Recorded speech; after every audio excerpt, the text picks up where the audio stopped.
Welcome everybody to Relationship Fun and Games and Fights Clean Sex Dirty TV. We're so glad that you can join us tonight for the final episode of the season of Passion. And tonight we're going to talk about how to keep the sex dirty after. Now, as you know, we do our content with how to keep the fights clean. We do 1 week, and then the next week we do how to keep the sex dirty. And we further break all that content down in so you can pick the tips that apply to your relationship most specifically when you need it the most. So our tips are divided into before, as it starts, during, and after. So tonight is how to keep the sex dirty after, because after the deed is done, it's not really done. There is so much juiciness there to enjoy in the moment and to even build a foundation for future intimacy. And tonight we have special guests. Raj, do you want to introduce our guests? Yeah, we're here with our lovely guest and friend, Larry Michel, a.k.a. the Love Shepherd. Yes, and beautiful Jen Laurin was going to join us, but she's got that flu that's going around. So she is laid out and resting up.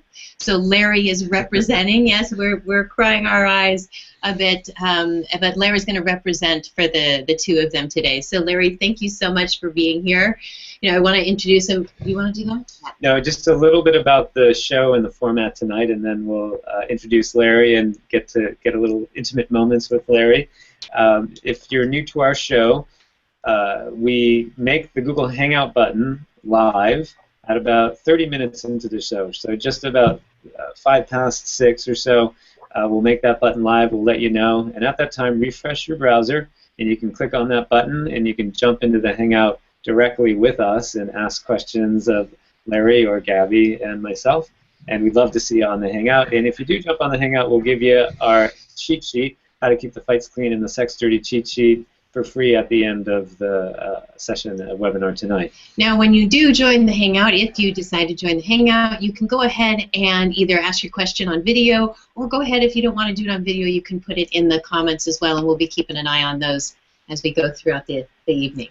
Great. So let's introduce Larry. Yes. Me? Yeah, okay, good. I thought you were Larry. Larry is such a delight in so many ways. I've met him in many different arenas, and he's wise, he's fun, he's bright. Look at what great shape he's in. He's clearly doing something right in many different arenas. But I also know him, you know, he's an author, a trainer, a speaker, a producer, but I'm most fascinated by his work with 4 Answers, one of the first systems that really has you understand. It's a compatibility system that has you understand why you behave the way you do, and especially in interaction between you and your partner, what their patterns are and what your patterns are. But his core passion is helping people break free of those stories, you know, that, oh, I'm this, and she's like that, and men are like this, and women are like that, all those stories, and really create an experience of the benefits of true love, because, as Raj and I say, love is too good to give up on. It's juicy. It's what makes life worth living, really. Whether it be with your friends or, in this case, romantic relationship, it just makes a whole nother layer of life so much more enjoyable. And as Raj says, when your relationship sucks, your life sucks. So understanding your compatibility and your behaviors and your patterns can have not just an impact on your relationship, but your health, your work, your other relationships, your whole life. So Larry, thanks for being here tonight. You want to give people a sense of your background and how you got to create this really cool tool? I was just reading my report, and I'm like, that's so right. I'm so like that. Well, I was at. See here. There's an echo. Are you guys hearing an echo? No. We'll turn our volume down a bit. Is that better? Yeah, that's it. Okay, good. So this is really fun. I've been in personal development and coaching and consulting and relationship stuff for like a long time. Since I was 14, actually, so a long, long time. And a decade ago, I ran into a gentleman that had this system that showed up right at the time that I was like in a horrendous, like sad, you're talking about when relationships are bad, how everything's bad. I don't even think my dog liked me when I was going through that thing. And dogs like everybody, but it's just like, it was sad. And I ran into this guy who said, well, I can tell you something that nothing else tells you. And I was really at that point where I tried everything else. I had been to a therapist, and I was to coaches, and I tried every profiling system, enneagrams, and astrology, and numerology, and I Ching, and human design. I was like into it, right? Went to a coach, all this kind of stuff, and nothing was really getting me the information I needed. So when this guy said this, it was like, why not? And I got together with him, and he asked me for a couple pieces of information, literally, actually 4. And they were birth dates. He asked me for birth dates, and he asked me for my parents' birth dates, and I thought he was kind of nuts. I thought, this is odd. And then I also said I've done astrology, and it just wasn't the answers. And he said, no, just bear with me, because this is something totally different. It's a unique science. And so he got my interest, and instantly, when I gave him this information, he pulled out this big book. And he's going through it, and he goes, well, this is what's going on with you, and this is why your relationship isn't working, and by the way, this is probably why you've had challenges with this and that and this and that in your life. And I just sat there and went, wow. How did you know? How did you know? Yeah. I mean, he was dead on accurate. And then the next thing I asked him was, then I got excited, and I went, well, this is cool, so how do I fix it? And if we ever get to talk about really the kind of the empowered masculine, we like to fix things. In fact, we don't like anything broken, so we go to fix it. And I'm going, how do you fix it? And he says, well, you can't. And I have 3 kids, and the word can't never allowed. And so I just kind of, don't tell me you can't. And he said, no, it's your human nature. And today we say it's genetic, right? It's like your blood type. But what it came down to is that he was describing an energetic frequency, and I was like unaware of this terminology or even the idea that we were vibrating at any kind of frequency that really mattered. Now, we'd all heard energy is everything and everything is energy, and that's so true, but now he's attaching our actual core design to a frequency, to energetics. And he said, this is what's going on, and you're born with it, and it doesn't change, and it's with you your entire life. And then he did something that says, and this mismatch here, you're kind of doomed. And that I really, I didn't like that at all. He said, this isn't going to change. And I spent the next 2 years literally, with his permission, and actually he even paid me, to prove him wrong. He asked if I'd help market the company, and I went, this is cool, and it's got to be efficacious. I used to take products to market, and I've never taken anything to market that wasn't real. And so I said, I'm going to try and break this sucker. I'm really going to try and break it. It's got to work, or I'm not interested. So over 1,000 interviews later, it was never wrong. And I got involved. And now, a decade later, the conversation is also very different too. So I'm not going to tell someone, if you don't have the exact same energetics as someone else, that you should just go bye-bye. That's not okay, because when I talk about this, I want to know that underlying everything we talk about is this belief that every person shows up in our life exactly when they're supposed to, as they're supposed to. And so, if you meet someone new, if you're in a relationship with someone, there's a reason for it. There's a reason for it, and it might be a small thing, or it might be a huge thing, but it's something to embrace and really honor and be grateful for. And so if that's someone that you feel a deep love for, there's other connections, because energetics is not the whole picture, then you got to just go there. And this information is like the report that you two have.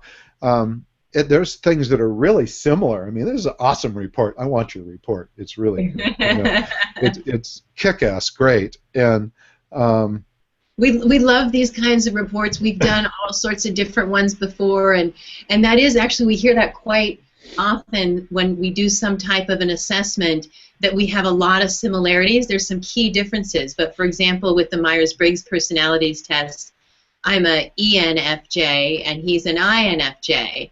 So they're like just slight different qualities. So Yeah, it was and just fun those to little see. things, right? So here's the deal with that. I mean, if you're using Myers-Briggs or use genetic energetics, which really, and here's the relationship with the energetic frequency work, is that it really sits below all these other typologies. So you Yeah, can there's a do lot of subtleties when we Myers-Briggs read the and report. yeah, all of everything you do, Myers-Briggs and Berkman and Persogenics and I Ching and human design and all of these, they're great astrology, they're great typologies, there's great information there. But how you vibrate, really the frequency that we show up at and how they either like lock or come together like this or do this, it's like critically important to know because we create all kinds of stories from this kind of stuff. Right. You guys have one one very special difference that could easily create stories. And I worked with one couple that have almost the same profile, and they were together for 20 years. They totally loved each other, and there was this huge resentment that they didn't understand. And when we pointed this out, it was like, oh. Oh. And I won't tell the whole story because we don't have the whole time, but I can tell you when they came in, they were sitting at opposite ends of a sofa, and by the time we were done, they were like sitting on top of each other, and I just had to say, just go get a room. Go get a room. Get out of my office, It's like, I've seen enough. That was actually one of our relationship goals once, was that people would tell us to get a room. Yeah, that was the measure that we had succeeded in our goal. And you know what? You guys talk about how at the beginning of your relationship, how you used to really battle, right? It was horrible, embarrassing. And so someone would say to me, well, if they're so similar energetically, why do they battle? Well, the reality is that if we're with someone that is very similar to us, it's like having a mirror with us all day long. Yeah. And if you get up, you primp yourself, you get in front of the mirror, you look good, then you kind of leave. You don't have the mirror in front of you the whole time, right? But with your partner, when you're energetically the same, there's no hiding. And so it requires two people to really mature. They have to emerge. If there's anything you're hiding or struggling, or there's, just any kind of fears or traumas that you've been holding on to, they cannot hide. Mm-hmm. And so it's going to force you to bring that to the surface. So if you're really brave, if you are into what I call courageous intimacy, then it's fabulous, right? Because that's huge emergence. Courageous intimacy, that's great. A little CI. Yeah. And if you're not into that, then it becomes really problematic. Or if you're really young, because like anybody under 25, they're like still figuring out. They're trying stuff on. It's like, do I like this? Am I going to put these on? No, I'm a professor. We're trying on all kinds of things. We're reading David Data and Alison Armstrong and going, oh, I love that, but it's not really ours, right? And as we make stuff our own, that's also the time to allow those things to be able to own them, and at the same time allow yourself to be challenged so you can grow with them. So they can become bigger, so they keep shaping you. Beautiful. So that's how we stay young, right? Yeah.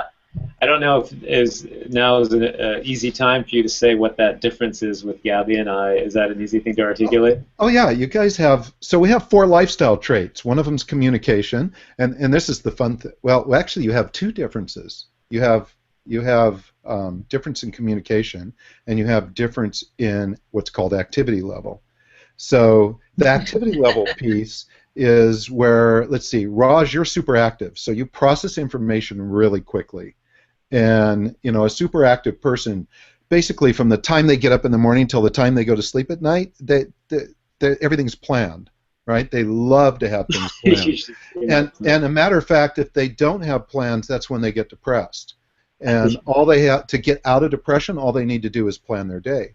He's got a spreadsheet for that. Yeah, really, you have a spreadsheet for it. And here's the other thing, is that you kind of have to stop yourself from finishing other people's sentences. And truly, you're just being polite, letting us talk.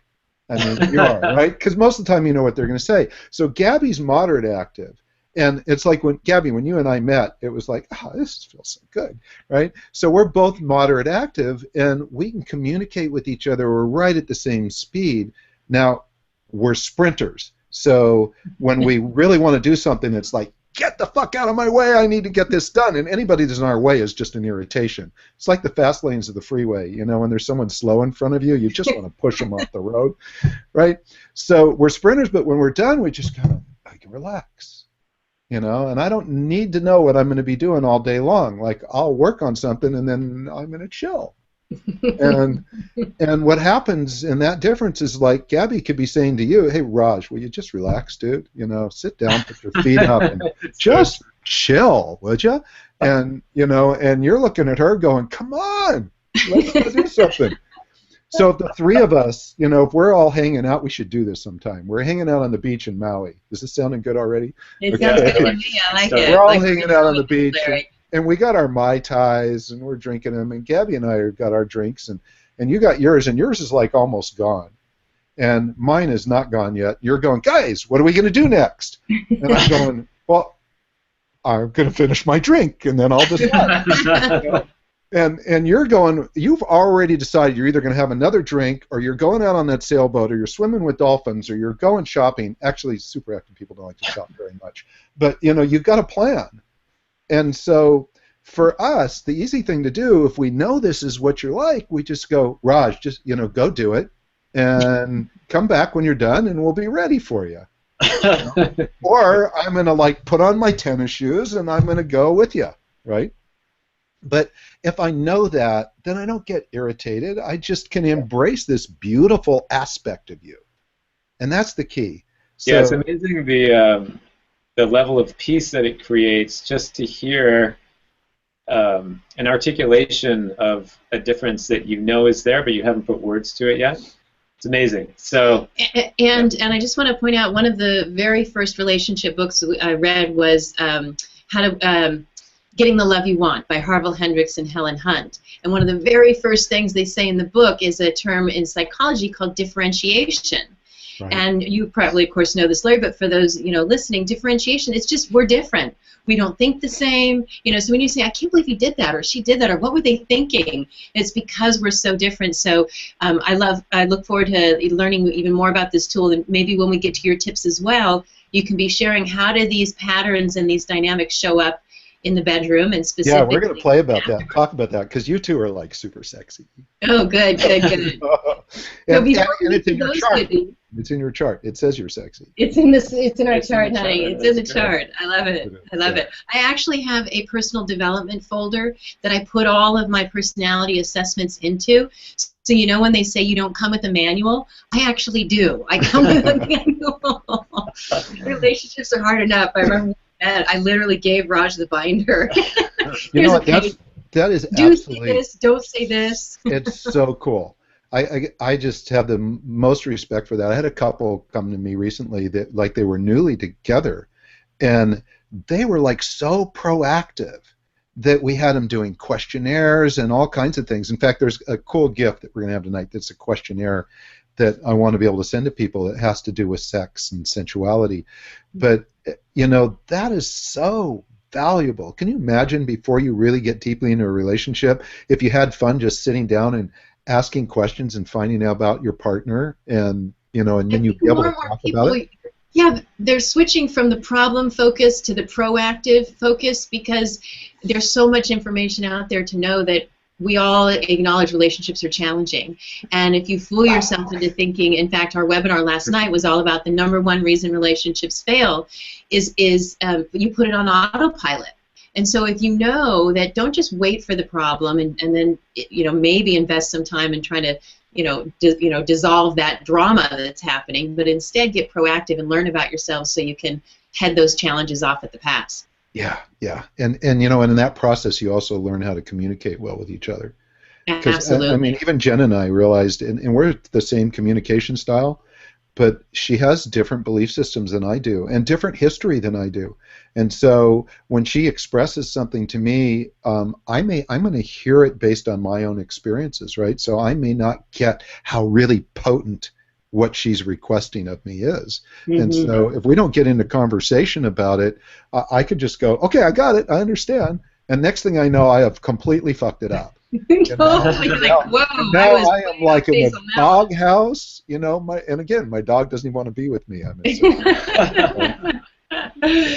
All right, well, wonderful. Wow, what a little beautiful deep dive there. Yeah, great introduction. Yeah. Really, really good to get a sense of what you've been up to, Larry, and looking forward to applying that to the tips. You ready to look at this? Great. So we're going to come back to more of this in just a moment, and right now we're going to just talk about some of our tips and tools for how to keep the sex dirty after. Yeah, so first we want to just point to, if this particular topic, you know, sex dirty afterwards, what do you do after it's happened so that you not only get the most out of the experience, but set yourself up for that to continue in the future so that you're having that next intimate opportunity as well with your beloved. So if you are, we just want to point out we have 2 past seasons. This is season 3. So there's season 1 and season 2, and the topics here: praise to the power of the post-orgasmic chill and the pleasure and power of post-play. All of these, you can tell we like power here, and I certainly like my alliterations, right? And then we have a couple of blogs also on this topic: the post-play off-ramp and romp recap to the rescue. And romp recap is one of my favorite tips in this area, so I highly recommend you check that one out. But we have just keep your eye out for this logo. You see it on the right if you want to dive deeper into topics around keeping the sex dirty after. Yes. So, but tonight we have one tip for you, and then Larry, I think he's got a good 5 to 7 juicy ideas that we were talking about earlier. Very excited about those. And this one you can also find out more in this week's blog. If you like reading or if you want to share this, you can find this information there in that format. We like to give it to you in as many formats as possible. So in this one, it's called the Romp Replay Ripple Effect. Got the triple alliteration in there. And that's not just to make it cute. It's actually brain science. Remember, we use these alliterations to make these memorable. And this tip, it's all about stretching the impact of the experience so that after you've made love, you're really taking that as far as possible, and not just for that moment, but for the future. Yeah, and I really love this article because we don't think about stretching the impact. We think about orgasm and then it's over. Although a little hybrid between the two, when we had Susan Bratton and her husband Tim on the show, she talked about stretching your orgasms like taffy. So that's a little bit more of the during. But whether it's during or after, we want to stretch that experience. Yeah. Make it last. Yeah. And, you know, really, why bother? Well, I love brain science. I'm always fascinated with the connection between our chemistry and how we behave. Just fascinating, and just how the brain works. And so 4 things that we want to tell you about how the brain works. 1, you can only be thinking one thought at a time consciously. And so you want to be looking at, well, what am I thinking about? Because when you have that thought, it creates a chemical reaction in your body. The second thing is that every thought has an immediate impact. You know, if you think of something that's jarring, maybe you almost get into a car accident or something like that, you'll notice the little hairs on your skin standing up. And so the thoughts in your head have an immediate emotional impact on your entire system. Yeah, you can feel it physically, you can feel it emotionally. The third element of brain science I want to point out here that's applicable is that those chemical reactions, they have both a physical and an emotional impact. And that can be lasting. Like sometimes you need to go for a walk, you know, to kind of, if you've been angry, you know, go around or get some exercise and actually get those chemicals out of your system. And in terms of memory mimicking the actual, your brain actually thinks that something that you're thinking about is actually happening. It's real. Yeah, it's the same experience. Like if you're watching a scary movie, your body physiologically feels like the same things are happening to you. So if you apply all of these concepts to this romp, replay, ripple effect, you know, we want you to relish in the experience so that you're in the moment experiencing it, but we want you to relish it so it's encouraging you to repeat it. If you're remembering this, you like replay this marvelous melting. You want to see it in your mind. So it might be the next day. Maybe you're apart, you're at work. Maybe you're just giving yourself a moment. It's your lunch break, and you're just envisioning in your mind this juicy experience and all of its details. And even, you know, take that out another ring and either text your partner, or if you happen to be at home. Raj and I work at home, so we work in different offices, but we might meet up at lunch and I might say, hey, honey, I really liked, you know, when you did this last night, or, oh, you know, I loved how you just were vocalizing. That was so hot.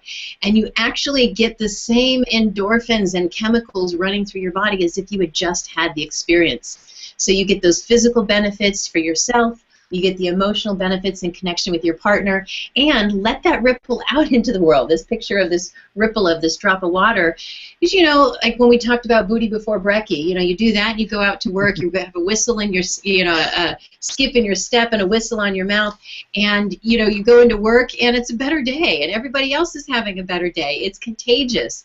So you don't have to tell everybody why you're in a good mood, but it does have an impact on you, on your relationship, and on those around you. Yeah, you know, some couples have sex often, some couples don't have sex that often. Maybe you're somewhere in between, but using this technique, you can really keep your sexual energy up and alive in between times when you do have sex, and we love this concept of the on-ramp to sex. Yeah, we call them easy access on-ramps. You want to keep them short, you know, have the experience of sex being present regularly so that even if you haven't had sex in a while, it's still easy to go from, you know, onto that relationship, onto getting intimate, and it's not like, oh, fumbling and difficult because you haven't even engaged in that kind of dynamic in so long. Beautiful. Now we want to just wrap this up with your action option, but we'll do that in a second. Before we do that, Larry, anything you see here that you want to comment on before we turn to the action option? Well, I think we're gonna kind of overlap and cover a lot of things. I like the rompy ripple effects, though. I just the RRREs, right? How do you say that best? Reminds me of that the animals in Princess Bride, right? RRREs. Oh yes. The rodents of unnatural size or something like that, right? Yeah, that's it. You were close. That's good though. Great. Okay, so we'll talk about my mind going off a different direction, right? It's actually one of my favorite love stories, The Princess Bride. So. It is a beautiful story. Mine as well. Actually, when I was much younger, my mom read us the book several times over, about 10 years before it became a movie. So yes, definitely a really, really fun story, romantic story.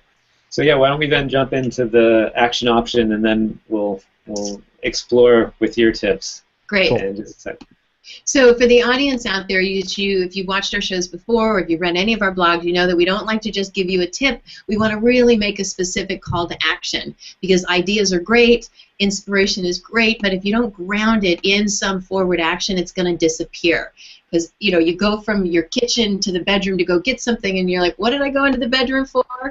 So when it's something as confronting or challenging as making, you know, a shift in your relationship, it takes a little bit of intention, attention, and action to really make it real, and not just for the moment, but as a habit.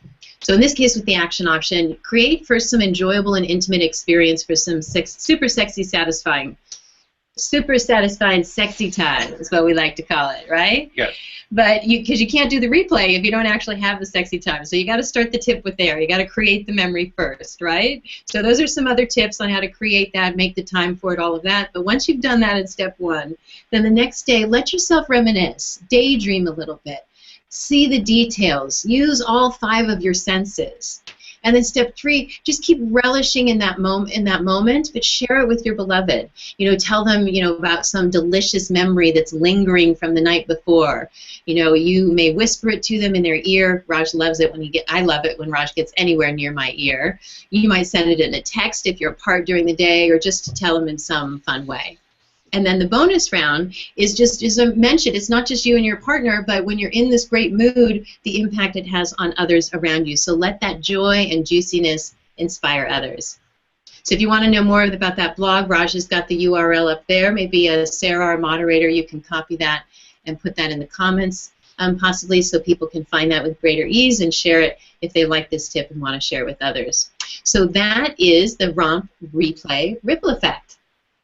Awesome. Yeah, so excited to now hear, Larry, about your tips tonight and exploring some of the similarities with what you're doing with what we are doing. Well, I love all your tips. And I was like, did we work on these together? I like that.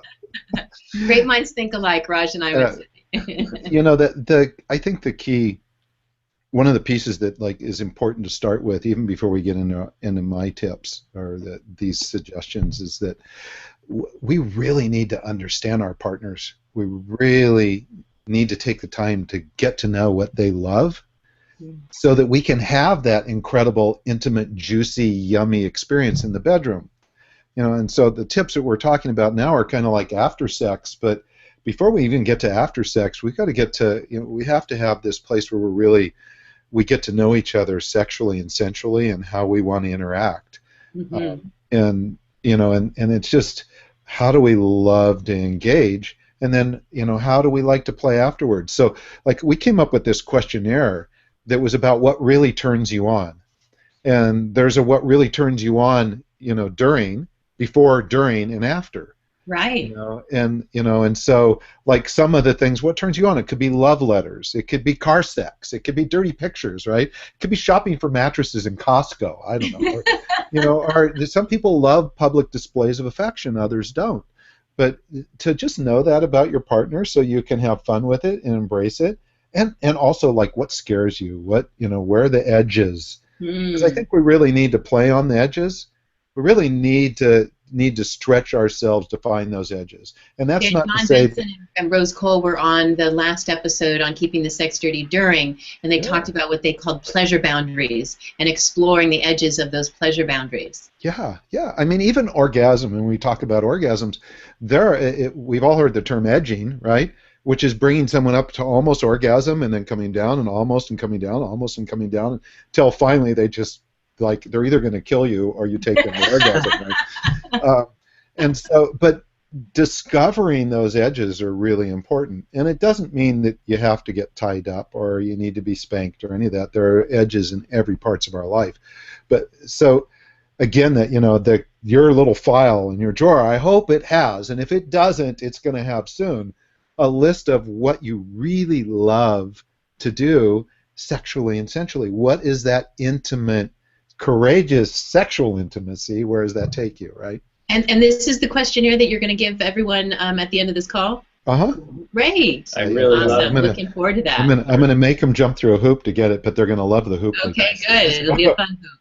I really love, Larry, the looking at what turns you on in the different phases, before, as it starts, during, and after. That's beautiful. We made a list. We just had our 10th anniversary of our first date, and we made a list of our top turn-ons and turn-offs. But we didn't categorize them into before, as it starts, during, and after. So I really like that. That's great. It's great fun. And what's really cool about it is, like, that's the point where you go, ooh, I haven't thought about that one, but I think I like your idea. That's the fun part, It's like, oh, maybe we should just post all these, to be a new hierarchy of what is it? Of values, right? So should we just, like, dive into this list of stuff? Yep, we're sharing our screen so they can see some of these tips up there. You can jump around, go through them in any order. It's up to you. And somewhere in the middle, Larry, just because we're a little bit behind on our time scale, we'll let people jump into the Hangout. So I'll just let you know when we do that. And we'll see. Sometimes we have people ask questions live, sometimes not, and we'll just keep on going. Okay, so I'll just talk faster if I can. Yeah. which Raj will like, right? So we still have plenty of time. Yeah. An opportunity to get on. Yeah.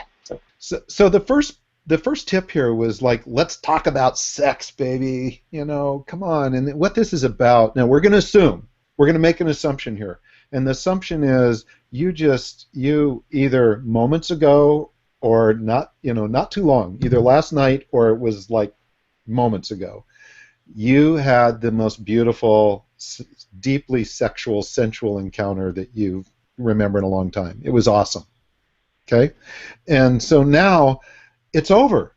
And I got to go to work, or I have to focus. I got to go take care of the kids. I've got responsibilities. And, how do we keep it alive? How do we really keep that sex alive afterwards, right? And talking about it is one of the ways to do that. Now, it's important to know the quality of our connection, and it's also important to, in this questionnaire you'll find out, kind of discover what we are. Some of us are very auditory, so we like to hear things. Others, it's touch. Others, it's very visual. And so understanding what our partner is, like if our partner is really visual, trying to discuss what happened the night before by the touch or what you heard is not going to work as well as saying, honey, I just like when you climbed on top of me and I looked up at you and you looked down at me with that look in your eyes, I got to tell you that, like, I'm sorry, I can't even work right now. I just thinking about that. I'm getting turned up. So, I mean, this is the kind of conversation. So revisit the wonderful, intimate, exciting moments you had and share them. Like, oh God, I just, like, afterwards when you were kissing the top of my head and, you know, and my ears, and you were just like kissing me all over, there was a point where I was thinking, is she ever going to stop? And then I went, I hope she never stops. and now what I really wish, because I'm sitting here at my desk, is that you would come up behind me and start kissing me that way, because I'm really could use a good distraction from the day, right? So now it's a discussion about touch, right? And then if it's auditory, it's like, I couldn't believe it. You know, I was afraid the police were gonna get called. In fact, I did something. I was so happy with the way things went last night.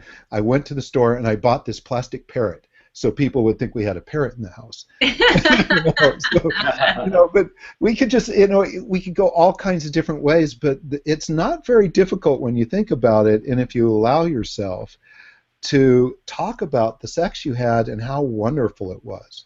Larry, this is so great. I know you're talking also about how reminiscing, but you've also are talking about, being visual or auditory, and I've heard of like what type of a learner are you, and hearing it that way. I've never heard that applied to your sex life, and that's so great, because it just hit me. Like, I think of Raj, and Raj is an outfit guy. I know. I said it goes up to Raj. Visual for me. I've told him I've had a limit, like 3 outfits per session. Okay, that's the max. I'm only changing my clothes 3 times. And so guess what? Who was the one who responded when I said when you were on top of me and looking down at me? Raj is going like, you guys are ready to cut the show off and go. So this show's been very good. So Larry, I love how bringing language to things that you don't know, that what you don't know stuff, it helps troubleshoot the things that were untroubleshootable before. Just like Gabby was saying with the outfit changes and stuff. Now there's some context for why that is, instead of just some quirky thing, right? Right. I'm like, oh, okay. It can be quirky too, by the way. What's that? It can be quirky too. That's right. Yeah, sure. You can have both. Don't get changes. Maybe that'd be quirky. Yeah. And see, for him, he just thinks 3 outfit changes would be normal. Well, that's an extended. I'm joking. Yeah. Very visual. Excuse me, I need to change. But I really do love that you're applying that. I'm going to go back and look at my learning style and see how that applies in our sex life. Well, if you just for a second, and we know Raj's, right? But if you just kind of close your eyes and think about the last sexual encounter, and what first comes to mind? Is it a touch? Is it something you heard, or is it something you saw? What was the thing that, like, bam, and you I'm just... thinking she's auditory. Yeah, I'm the sound. Yeah. I'm all about the sound. Yeah. So, and now, and we take genetic energetics, and we know you guys have 2 different communication styles. So Raj is structural, so the words are really critical. Like, the specific words are really important to you. And for Gabby, you're figurative, and so everything's kind of metaphorical, right? So what might be important words to Raj, to Gabby, are a little bit different. So now it's just free flowing. It's like now you just kind of let yourself go, and it's like you don't even need to know really what you're saying. You could kind of just babble with emotions.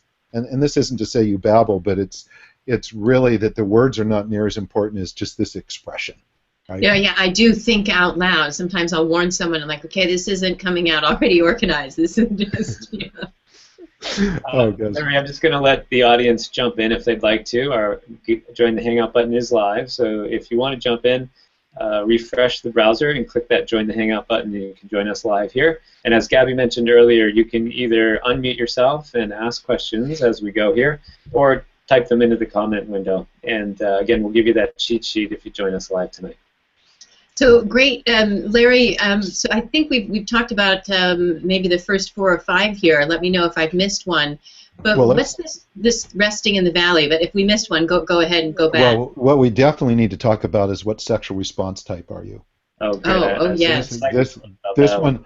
Yeah, this one's critical. So the two of you, and in fact the three of us, we're all what's called mental emotional sexual response type. Now, I'm just going to say to everybody on that's listening to this is that you're going to have a way to find out, and you're going to be able to get it for free. We're going to send you there. So, but this is something you absolutely need to know. It's like your blood type. Like if you're in an accident and you needed a transfusion, you got to know which blood you're going to get, or it's a problem. So this is critically important. There are two sexual response types. The three of us are all mental emotional, and for us, our sexual energy is all on the surface. So, Gabby, you've had an experience all your life where you're just interested in someone, not sexually, not sensually, but you're just curious, right? But your sexual energy is there, and so men constantly misunderstand your intentions. They think you're flirting, right? Yeah. Yeah, they think you're flirting, and it's like, dude, I just want to, like, I was curious about you. I'm not like, no, I don't want to go to bed with you, right?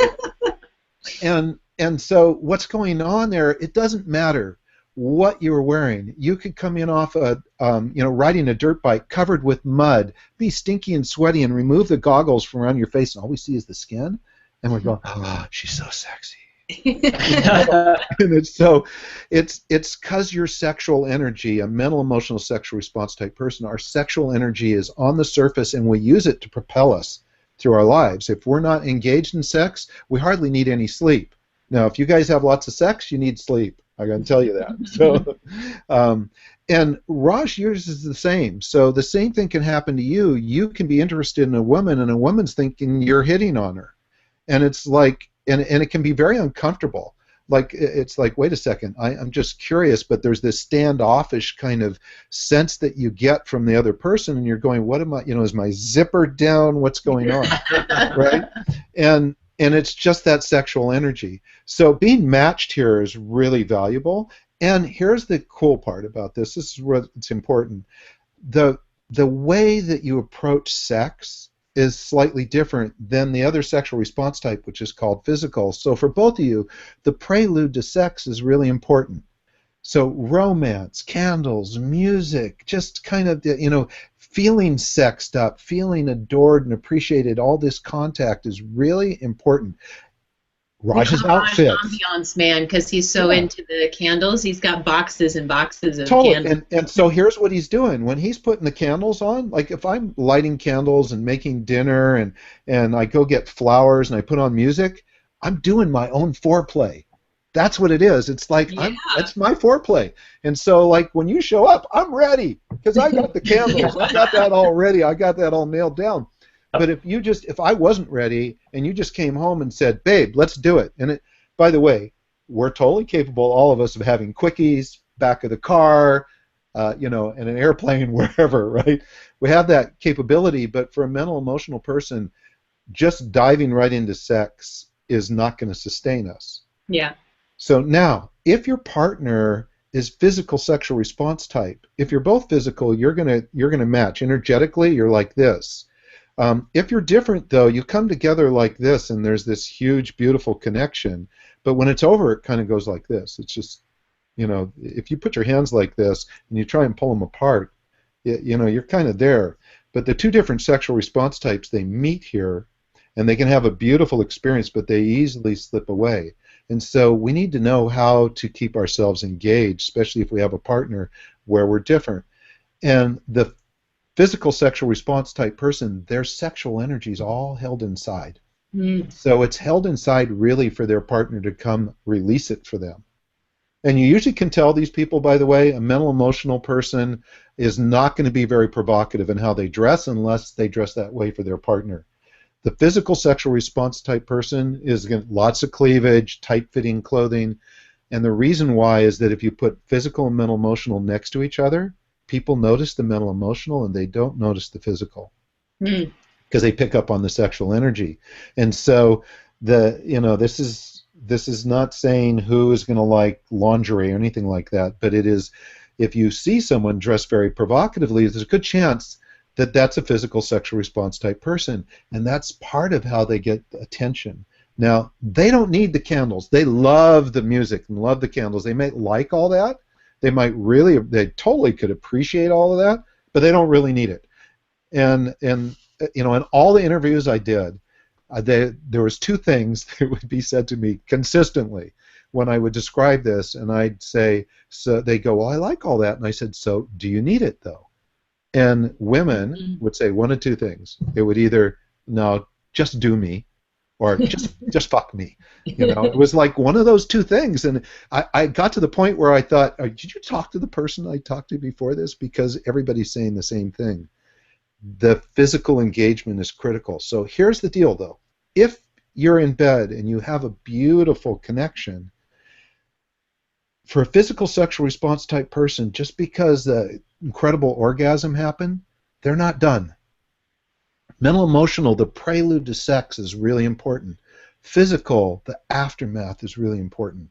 And so if you're in partner, if a man's in partner with the woman and he's mental emotional or even physical and he goes to hop out of bed, bad call.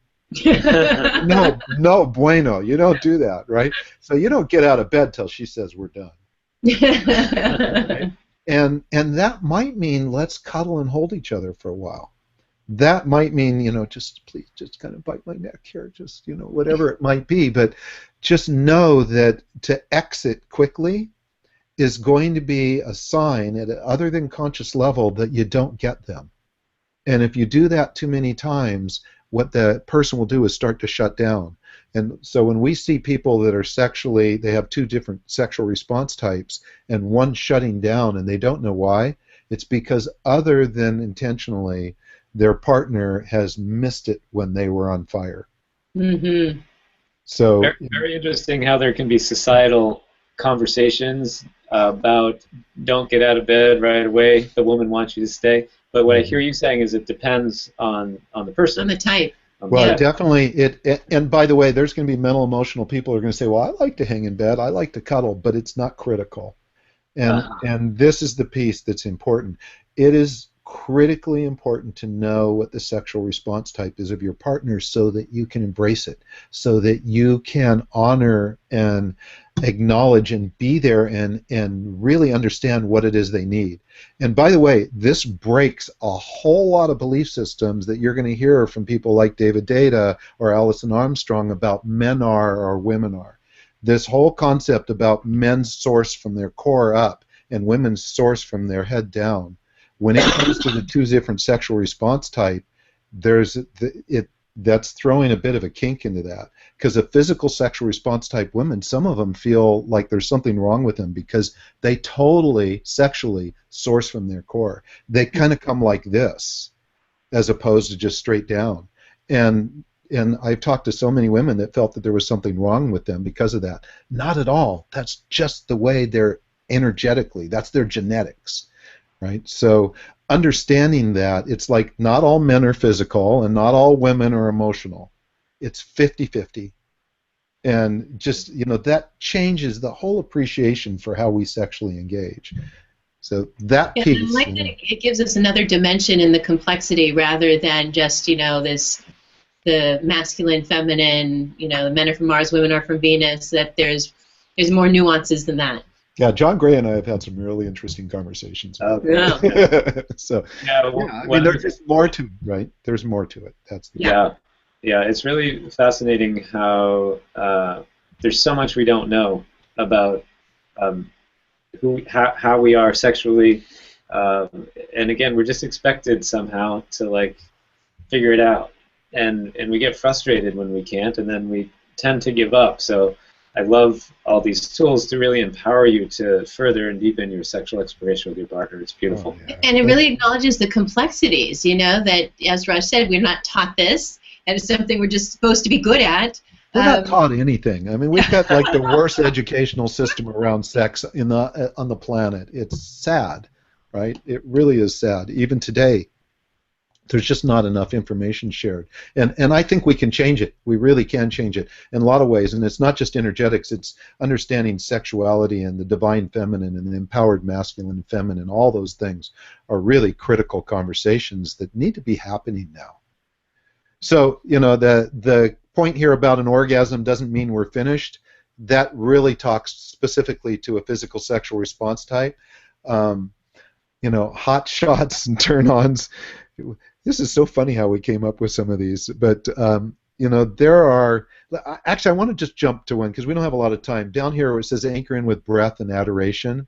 Yes. I love this piece because there is, we have these beautiful, sensual, deeply sexual engagements, or we just have romping great sex, whatever it might be, and there's an opportunity to deepen, to really deepen beautifully, and that's done through a variety of ways of adoration and a variety of ways of physically making contact, and that tantric practices get us into this a lot, but to spend time to just breathe with someone, to really match breath, to breathe quietly with someone, and feel that connection in the body after having a sexual engagement is really beautiful. I mean, you're going to go places that you never would have thought you were going to go. You're going to have experiences and conversations that become really serendipitous. And and this is the beautiful part about a really great engagement, because the serendipity happens, and that's co-creation, and then you've got bliss. And those three things, serendipity, co-creation, and bliss, give me that ingredient, that's a relationship. Serendipity, co-creation, and bliss. Yeah, you put those three together, and you're in great shape. And you can gaze into each other's eyes.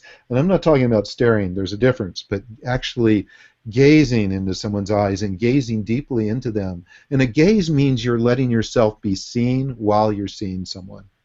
It's not just looking, right? It's gazing into their eyes. And this is beautiful things that you can be doing. And just speaking, what is it that I so adore about you? How is it that I feel so touched? And women are probably going, my man never talks like that. Well, I got news for you. If you spend some time just breathing together and gazing in each other's eyes and holding each other, grab her hand or his hand and just feel it. Just take some time and kiss it gently, kiss the hand. Just adore them, right? This isn't sexual. This is touch. This is connecting. This is looking and feeling and being there with that person. I guarantee you hearts are going to explode. And I love that you've got this word adoration in there. I mean, the word itself, just to say it, adoration, it's just this... It's very calming and peaceful. Yeah, and juicy and yummy, and I can feel it as you say it. It reminds me, at Burning Man at the festival, there was a camp called Camp Wow. And what the people in that camp do is they wow people. They'll come up to you and say, "Can I wow you?" And they'll say, "Wow, you're so amazing. You're just beautiful." They wow you. So this is like a version of wowing, is bringing that adoration in a sexy atmosphere. That's so wonderful. What about this tap into the future here? This is a beautiful piece.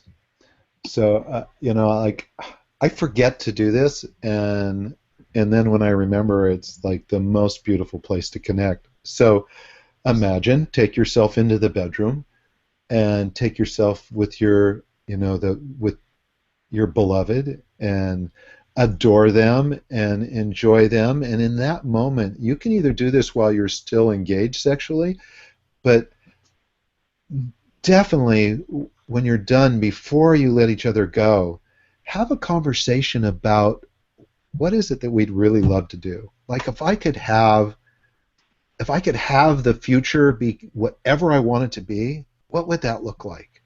What's coming up for you? What creative opportunities are there? What is it that you just like that drives you to get up the next day other than your beloved in front of you, right? And talk about what can that look like, because you have this opportunity right now to manifest anything you want. You've just manifested a beautiful, intimate, orgasmic, incredibly sensual, loving engagement. Now allow yourself to manifest your future. And you can project it right there. I mean, and just see it, talk it, definitely talk it and speak it. Watch your language and make sure you're speaking what it is that you want, not what you don't want. Right, The great point. universe, We talk about that all the time about moving yeah, towards and a forward focus. And yeah. you know, here you could be talking about your relationship. It could be an upcoming trip or something you're going to do together. In fact, I had a coach recently tell me we were talking about having something happen in our business, and she advised us to masturbate over it and to be visualizing it happening at the point of orgasm. I was like, I've never gotten that tip before, but that's a new one. I'll try that out. Sit Yab Yum while you're on your man, right? And talk about your future, Mm-hmm. right? I love that. Be in that place and discuss possibility. And again, really we have to be so careful about our words that we're stating everything in the positive. You know, even like if you you don't want to say like, I don't want to be broke, right? Because or you can say I'm afraid to be broke, I don't want to be broke, and that sounds like, you know, that's a positive thing. It's not, because the universe only hears the word broke, right? Okay. And so, you know, I want to be prosperous, I want to be wealthy, you know. Leave don't out and state words that are what you truly want and not what you're afraid of, not something that happened before. People are constantly saying, why do I have this keep showing up in my life? Well, it could be because you keep saying, this is what I absolutely don't want to have happen again.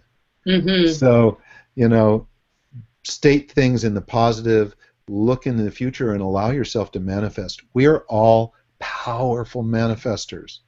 Yes, And, and this is such a great dimension of where to take our manifesting. I mean, because you're already so open and relaxed, and you know, there's actually a lot of brain science behind how we can think more clearly when we're more relaxed. If you're more stressed, have more tension, you're distracted, and you can't really think clearly. Now we actually are almost out of time. I know we've talked about this questionnaire, so we're going to turn to the slide here so that people can go ahead and either copy that, or Sarah, our moderator, if you would please copy that and put that into the chat so that people can click on it rather than having to write that down. That would be great. And Larry, if you could so here's what I want them to do. This is what I want them to do. The 4 Answers is our website, and there's a link here that's the4answers.com/view personal energetic profile. And it's on the products page of our site.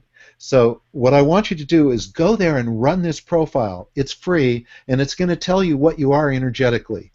And then what I want you to do is I want you to email it to me. Email the profile to me and say, in the subject line, say questionnaire, right? And I'm going to send you this questionnaire back, which is something for you to use with your beloved or a new partner, if you like, that is a way to really quickly and in a very fun and playful way learn what you like to do sensually and sexually. Now, Larry, what about our single folks? You know, I always, again, talking about being proactive, I encourage those that are listening to do the same thing so that they're more informed or prepared. So they may not have a comparison. It's still good for single people. So this profile is for one person only.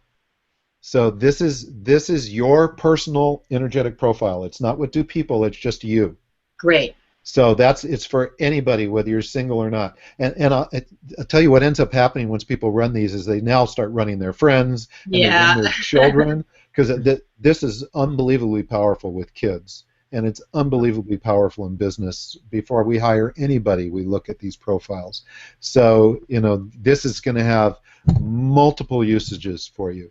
But run it, and then, you know, send it to me. Send me an email at larrym@the4answers.com.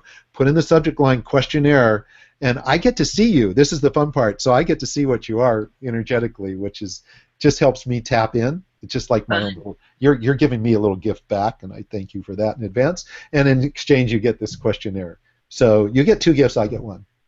Great. Well, that questionnaire is in the chat for you there in the notes, and we want to show you just a couple of other opportunities as well. If I should go to the next slide for us. And we have our free relationship reset kit. Yeah, so this is a gift package with a lot of great tips and tools from the sort of the best of what we have to offer. Our relationship reset tip 4-part mini email course has 4 of our top tips, including the hot and bothered backseat driver. That's one of our favorites, other people's favorites as well. How to never fight in the car again. Yeah. What else does it have? It has the vision.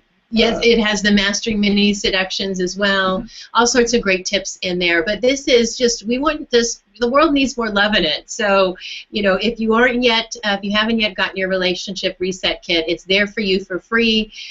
peruse it, find out the resources that are most helpful for you. I like to think of it as like you're walking down an avenue. It's not that you stop at every window, but stop and look at the tips that are most interesting. You don't have to take in everything. Just find the 2 or 3 that are most interesting to you. Mm-hmm. And then finally, tomorrow we actually start our 6-week course on how to turn conflict and complaint into connection and contentment. So if you want to learn how to become a fabulous fighter and get turned on by yourself, by your partner, and by life again, then jump on in and join us in that 6-week course that starts tomorrow. There are replays available as well. Yeah, and you can see just in this hour of us talking on this show how much of a difference we've probably made in your sex life. Imagine going on a 6-week journey with us and learning a whole lot more. And we'll look at all 8 of those topics of how to keep the fights clean and the sex dirty before, as it starts, during, and after.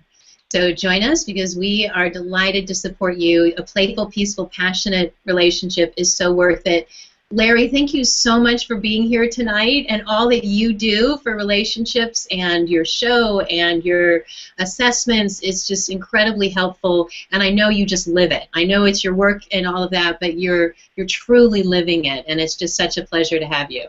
Thank you, and thank you so much for what you do. It's really, you guys you bring deep understanding and really crazy fun into it at the same time. Yeah, we want to make this more fun. We're like, this isn't work, this is play. And to all of those listening out there, thank you so much for joining us.